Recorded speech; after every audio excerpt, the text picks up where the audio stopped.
В Джалалабадской области после дождя размыло дороги. Новые сорта картофеля будут выращивать аграрии Кыргызстана. И наша сборная по футболу победила со счетом 2-1 команду Индии. Об этом и не только смотрите прямо сейчас. В студии работает Нурсултан Джакубеков. Здравствуйте. Реформа системы дорожной безопасности начала давать первые положительные результаты, отметил премьер Сапар Исаков на совещании правительства. В последние несколько месяцев в ГОБДД были проведены мероприятия, нацеленные на улучшение системы дорожной безопасности, снижение коррупции, а также сокращение количества ДТП и снижение уровня смертности. ГОБДД выявила 160 фактов нарушений со стороны должностных лиц, что является показателем более беспристрастной и честной работы. По словам Исакова, с 22 марта в пилотном режиме на территории Октябрьского района Бишкека запущена программа электронного составления административного протокола. В дальнейшем сотрудник ГОБДД не будет забирать права, а просто фиксировать нарушения. В Тогуз-Тараузском и Аксайском районах Джалалабадской области после дождя размыло дороги, сообщает МЧС. Из-за обильных осадков поднялся уровень воды в реке Аксоюл. В результате смыло автодорогу Казарман, Апталчат, участок Аксоюл. Проезд пока закрыт, пострадавших нет, а в селе Живпром, близ города Кербен, из-за обильных осадков водой из канала подтопило дворы и сараи 4 домов. В МЧС подсчитывают сумму нанесенного ущерба. В Нарынском районе накануне был сильный ветер, сообщает МЧС. Его скорость достигала 25 метров в секунду. В результате ветром снесло кровлю дома в селе Учкун, крышу здания Аюдукмыту в селе Куланап и кровлю школы в селе Достук. Пострадавших нет. Также повреждены крыши школы и нескольких домов в селах Дубелю и Алыш. Комиссия гражданской защиты проводит уточняющую работу. Материальный ущерб устанавливается. С надеждой на богатый урожай овощеводы страны познакомились с новыми сортами картофеля. Агрономы из России привезли нам их и решили обучить местных фермеров соблюдению всех агротехнических норм и правил его выращивания. Эльвира Сатыбекова с подробностями. Картофель – второй хлеб. Республика полностью обеспечивает себя картофелем. В прошлом году общий объем произведенного картофеля составил около 2 миллионов тонн. Подписано соглашение между Российской Федерацией, Республикой Узбекистан и Кыргызской Республикой в части поставок семенного картофеля для нужд узбекских фермеров. Здесь его сажаем на полях наших фермеров, выращиваем его и осенью, получив урожай, мы должны уже начать экспортировать уже в этом году в Республику Узбекистан. В прошлом году в Кыргызстане картофелем было засеяно около 83 тысяч гектаров. В этом же году фермеры планируют увеличить в несколько раз посевную площадь. Тому будет способствовать и обучение. Для этого специально приехали российские специалисты. По словам российских агрономов, выращивание картофеля требует соблюдения всей технологии производства, одной из важных частей которой является семенной материал. От его качества зависит будущая прибыль производителя. Планируется 3 сорта романа, Пикассо, Латона. То есть сорта свободные сейчас в обращении в мире, сорта, которые у вас здесь знают и, пригодные для ваших условий. Они здесь росли и растут сейчас даже. Сарди Шолуэров на севере республики не первый год выращивает разные сельхозкультуры, в том числе и картофель. Сетует, в прошлом году была большая надежда, что соберет большой урожай, однако из-за жаркой погоды и несвоевременной подачи поливной воды понес потери. Узнал о том, что на рынке Кыргызстана появился новый сорт семян картофеля и теперь желает посадить его в своем огороде. Не знаю, как получится. В этом году завезли новые сорта семена картофеля с России, говорят. И хотим сейчас освоить его и посадить площадь побольше.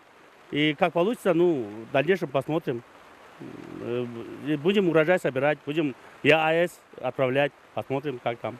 Вступление Кыргызстана в ЕАЭС налагает на республику новую ответственность по увеличению производства этой очень востребованной культуры. Специалисты Минсельхоза отметили, существует огромный интерес к рынку Кыргызстана со стороны соседнего Узбекистана. Узбекская сторона готова закупить картофель в большом количестве, поэтому мы хотим предложить выращивать в южном регионе именно его.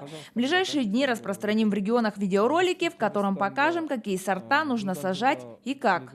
Картофель действительно можно по праву назвать вторым хлебом. В качественной продукции нуждается не только рынок Кыргызстана, но и рынки соседних государств.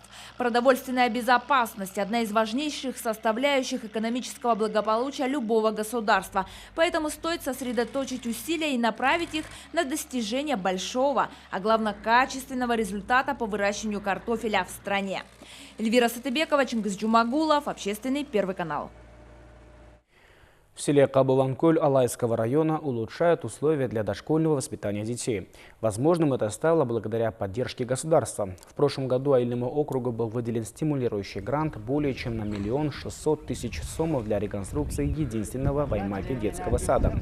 В результате удалось провести капитальный ремонт здания, построенного 45 лет назад. Были заменены оконные рамы, кровля, проведена новая отопительная система. После реконструкции увеличилась и полезная площадь учреждения.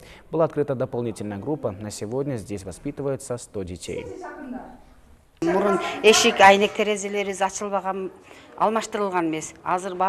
Нам создали все необходимые условия для воспитания детей. Паровое отопление, канализация, водоснабжение. Раньше мы топили печи в каждой группе. Была опасность для здоровья детей. Теперь все эти проблемы решены. 2-1. Такой итог встречи нашей национальной сборной по футболу с командой Индии. Встреча прошла накануне на столичном стадионе имени Умурзакова в рамках отборочных игр на Кубок Азии 2019, который проходит раз в 4 года. Таким образом, победа Кыргызстана стала путевкой на чемпионат Азии по футболу. После победы наши спортсмены получили от президента Федерации Семетея Султанова сертификат на $120 000. Репортаж Марии Ивановой.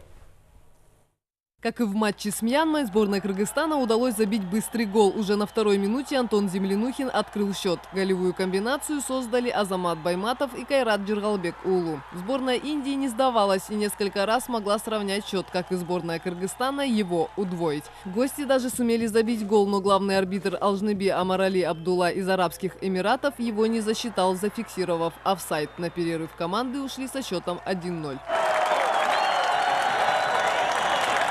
На кону ведущих сборных в группе А стоял престиж каждой из команд, а также выход в финал Кубка Азии с первого места, что дает определенные преимущества перед жеребьевкой. Также сборная Кыргызстана хотела взять реванш и отыграться.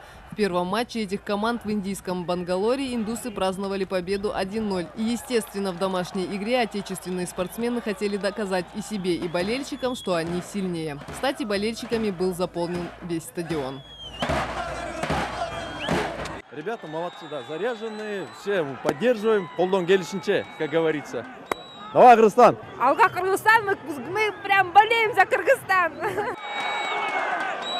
Второй тайм проходил в равной борьбе, однако кыргызстанцы преуспели. На 72-й минуте Мирлан Мурзаев, который стал лучшим игроком матча, удвоил счет 2-0. Однако отечественные футболисты под конец матча пропустили гол. За 3 минуты до конца основного времени ворота Кыргызстана поразил индийский нападающий ЖЖ Лалпеклуа. Итоговый счет матча 2-1 в пользу национальной сборной. Игра рейтинговая, победа, надо поздравить ребят. Ну, есть у нас проблемы, понятно. Ну, о них мы будем говорить потом. Сейчас хочу всех поздравить с победой. Ура! Мы играем ради страны. Где-то не получается, где-то получается. Но сегодня получилось.